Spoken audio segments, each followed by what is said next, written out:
Merhaba arkadaşlar, Tahzeni Dünya kanalına hoş geldiniz. Yeni yayınladığımız hikayelerden haberdar olmanız için kanalımıza abone olabilirsiniz.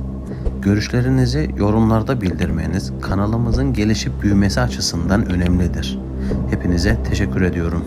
İyi dinlemeler. Herkese merhaba. İsmim Merve. Şu ana kadar yaşadığım en kötü, en zor zamanlardan bahsedeceğim sizlere. Belki şu anki gibi yetişkin yaşlarda olsaydım bu kadar korku içerisinde kalmazdım. Ama çocukluğun da getirdiği toylukla iliklerime kadar korkuyu hissetmiştim. Lafı uzatmadan neler yaşadığımı anlatmaya başlayayım. O zamanlar daha 13 yaşındaydım.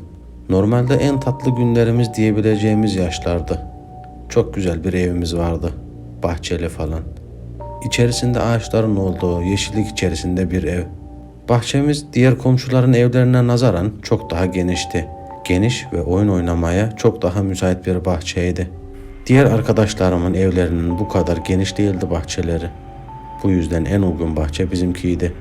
Çoğu zaman arkadaşlarımı bizim eve toplardım oyunlar oynamak için. Tabii onlara da giderdik. Onların bahçelerinde de oyunlar oynardık. Ama bizim ev bir başkaydı. Bunu sadece ben söylemiyorum ha, yanlış anlamayın. Övünüyor gibi düşünmeyin. Arkadaşlarım da benimle aynı fikirdeydi. Mesela bazen öyle denk geliyordu ki herhangi bir arkadaşımın evinde oyun oynarken hadi sizin eve gidelim.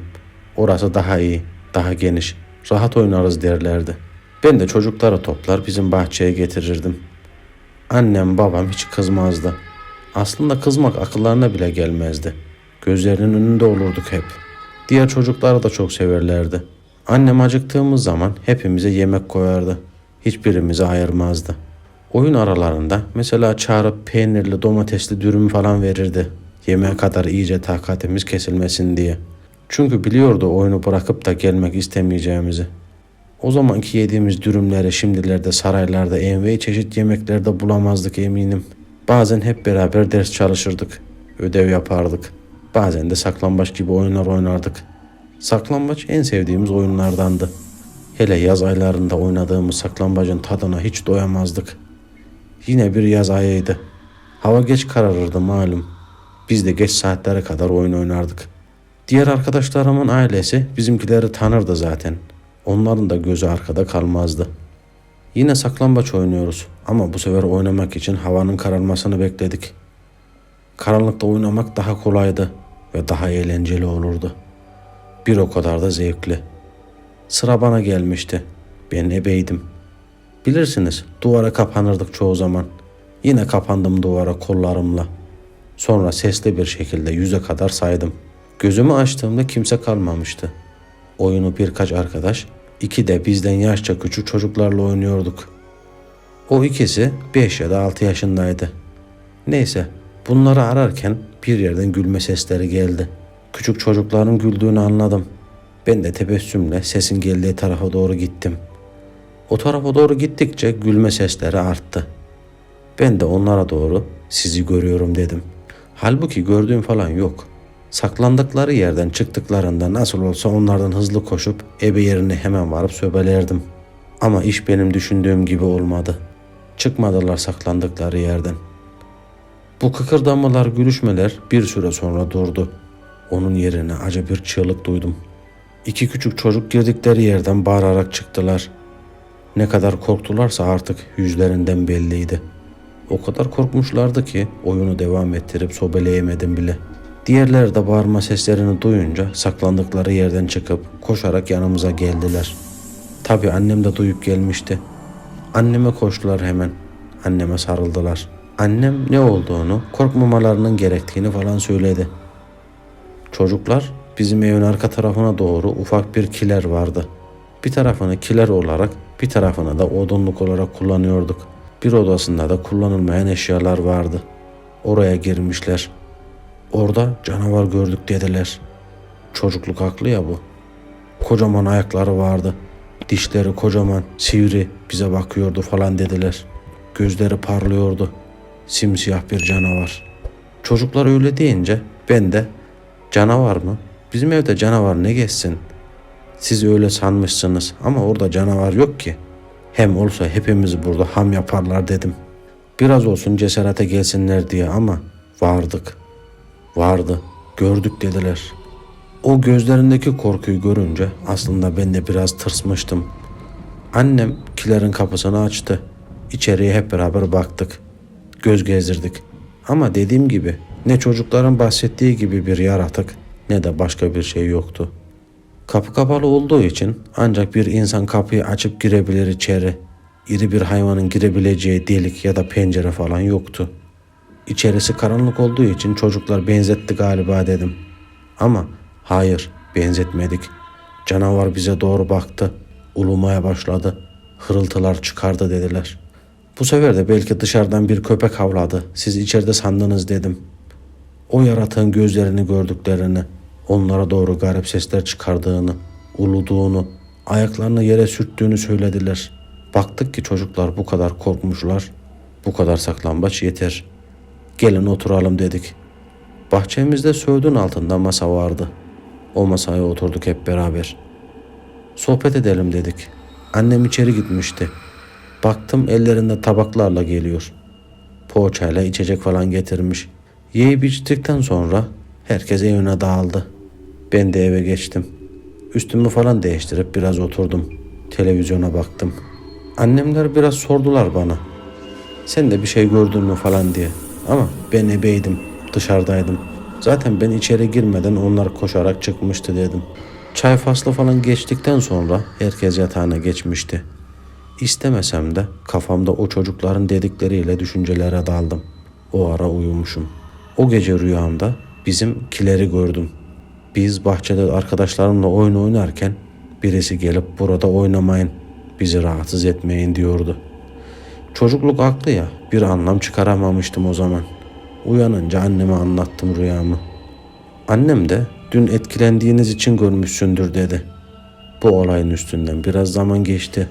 Biz yine bahçede toplanmış oyun oynuyorduk. Arkadaşlarımdan birkaçı keşke topumuz olsaydı da top oynardık dedi. Ben de top var dedim. Öyle deyince arkadaşlar sevinmişti. Havası inmiş bir futbol topum vardı. İş görürdü yine de. Şişirip oynardık. Ama top kilerdeydi. Kileri duyunca biraz duraksadılar. Ama neşelerini kaybetmediler. Ne de olsa geçti bitti. Ben alıp geliyorum siz bekleyin dedim arkadaşlara. Kilere doğru gittim. Kilerin kapısını açtım. Topu aramaya başladım. Bir köşede malzemeler yığılıydı. Bir köşede odunlar. Diğer küçük odada da kullanılmayan eski eşyalar. Gün gelir bir şeye lazım olur diye tutulurdu. Küçük ve karanlık bir yer olduğu için topu göremiyordum. Eşyaların arka tarafına doğru gittim. Araya. Baktım topu orada gördüm. Ama geçip alabileceğim bir yerde değildi. Elimi uzanabildiğim kadar uzattım alabilmek için. Elim topa değiyordu. Kendime doğru küçük küçük hareketlerle yaklaştırdım. Tam alacağım zaman hırıltılı bir ses duydum. Gerçekten bir şey vardı. Sinirlenmiş ve saldırmak üzere olan bir kurt sesi gibi adeta. Tam arkamdaydı ses. Hareket bile edemedim korkumdan. Arkamda bir şey olduğuna çok emindim. Hareket edersem beni ısırır diye düşündüm. Hırıltı sesi artmaya başladı. Yavaşça kafamı geri çevirdim. Karanlıkta parlayan bir çift göz gördüm. Ama kocamandı. O gözlerin arkasında uzun bir mesafe vardı. Buradan ne kadar büyük bir kafası olduğunu anladım.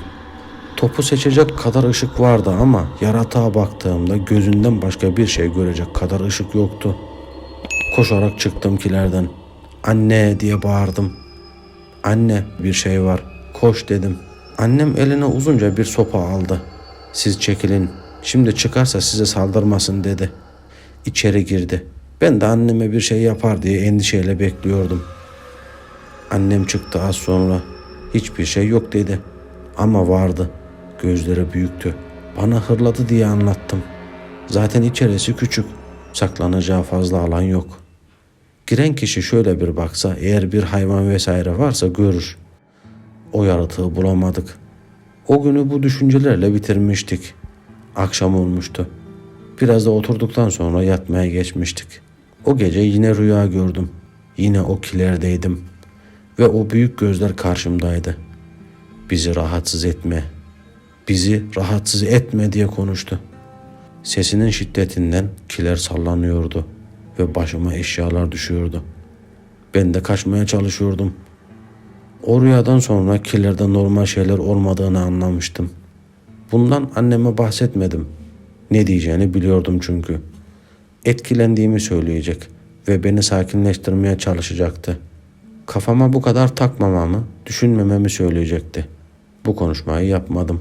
Annemlere bunu ispatlayıp öyle anlatacaktım. Yani öyle düşünüyordum en azından. Bir akşam arkadaşlarım evlerine gittikten sonra ben de bahçemizdeki söğüdün altında masaya oturdum. Annem içeri çağırdı. Arkadaşların gitti. Sen de içeri gel hadi dedi.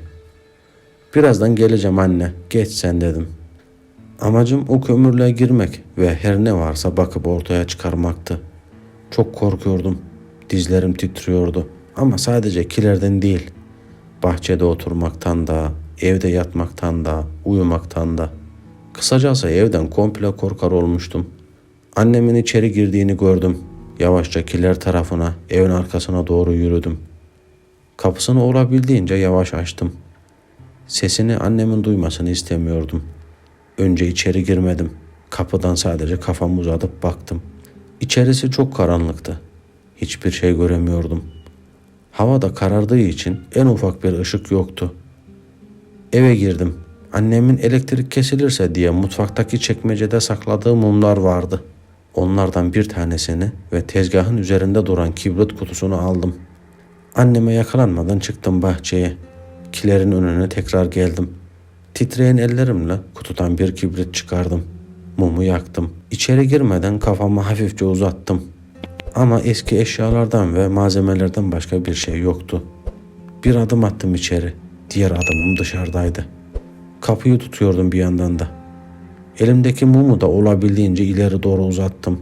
Tekrar bir şey göremeyince dışarıda kalan ayağımı da içeri doğru çektim. Kilerin kapısı bir gıcırtıyla kapanıyordu. Gıcırtı bitmeden çok büyük bir gürültüyle kapandı kapı. Önüme doğru bakıyordum. Bir elimi kapıya doğru attım.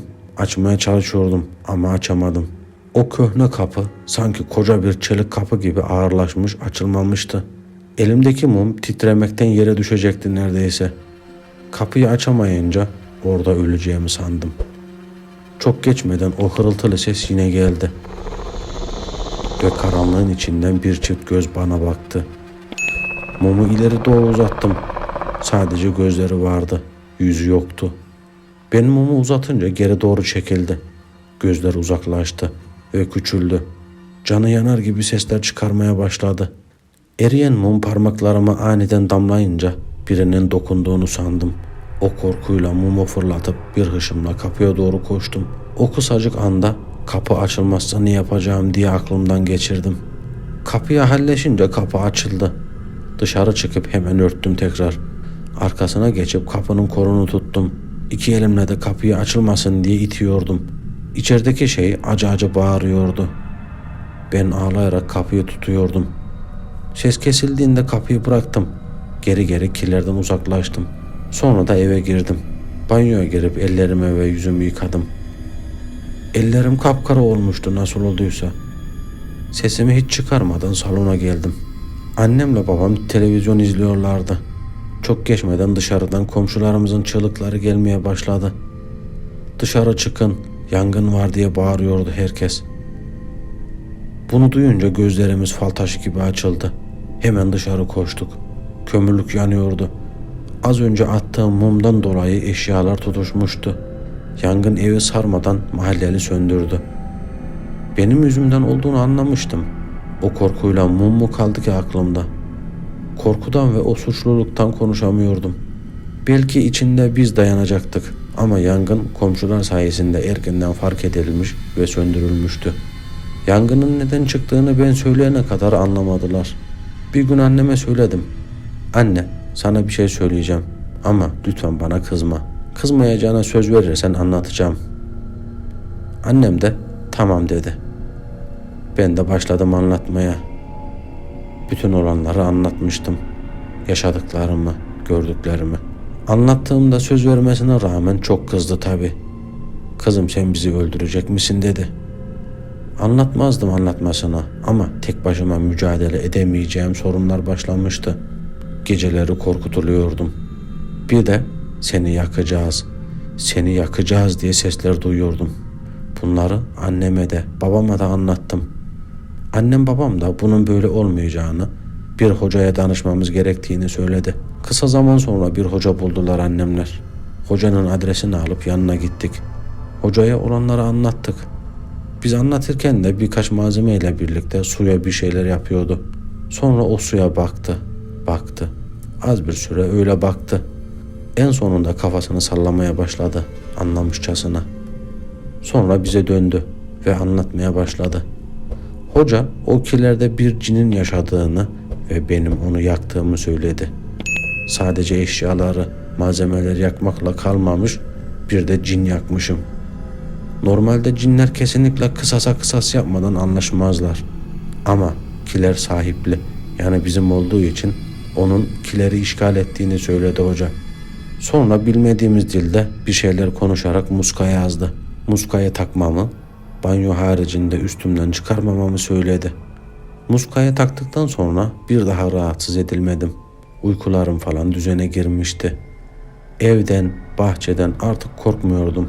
Yanankilerin yerine yenisi yapıldı. Eskisinden eser kalmadı. Yangın yerinde biraz tahribat olduğu için o sene ot falan çıkmadı o aradan. Sadece o hatırlatıyordu olanları. O da zamanla yağmur çamur derken geçmişti yangının izleri. O sene kış çıktıktan sonra zaten yangından eser hiçbir iz kalmamıştı. Artık tamamen silinmişti. Sadece akıllarda kalanlar var. Onları da atlatıyoruz bir şekilde. Şu an 39 yaşındayım. Benim de başımdan geçen olay bu şekildeydi. Şükürler olsun çok fazla uğraştırmadı bizi. Dinliyorum da hikayeleri, herkesin derdi farklı. Neyse, Allah beterinden korusun. Bizim de böyle verilecek bir imtihanımız varmış. Hikayemi sizden dinlemek istedim. Gerçekten o sesinizle dinlemek değişik bir duygu olacak benim için. Şimdiden teşekkür ediyorum. Herkese selamlar, saygılar. Allah'a emanet olun.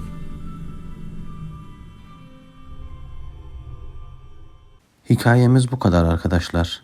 Eğer sizin de paylaşmamızı istediğiniz hikayeniz varsa mutlaka yorumlarda bekliyorum.